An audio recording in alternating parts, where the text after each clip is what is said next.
Disconnect the dryer from the wall outlet and open the top panel. The safety thermostat is located on top of the heating element. Disconnect the two red wires from the safety thermostat and put them out of the way. Set your multimeter on the lower scale to read ohms. Take a reading between the two terminals on the safety thermostat like this.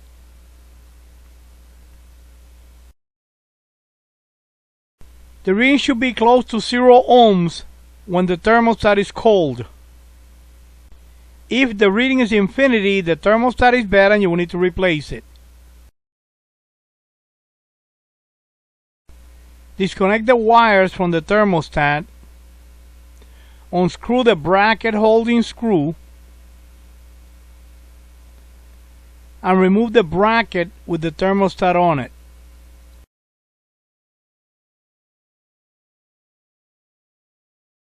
Remove the safety thermostat from the bracket and install the new thermostat on the bracket.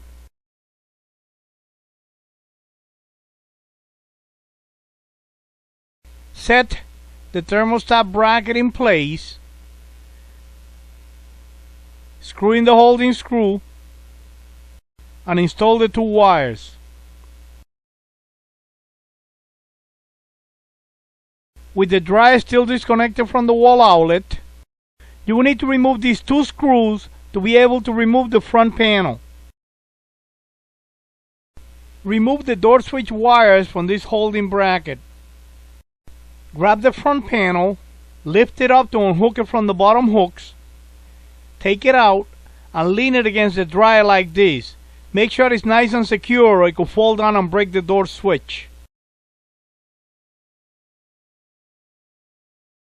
To check the operating thermostat, you will need to remove the red and yellow wires from the thermostat.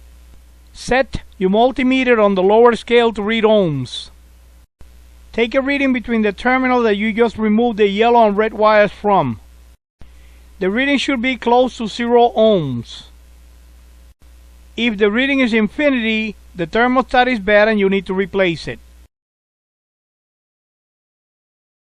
To replace the operating thermostat, do the following. Remove the two holding screws and remove the thermostat with all the wires attached to it. Set the new thermostat in place and screw in the two holding screws. Transfer the wires from the bad thermostat to the new one by one. That was a way to check and replace the operating and safety thermostats. For the best place to buy replacement parts online, visit Repair Clinic. When you buy parts from Repair Clinic, you have 365 days from the day of purchase to return the part for a refund or for a replacement. You can find links to Repair Clinic in my website,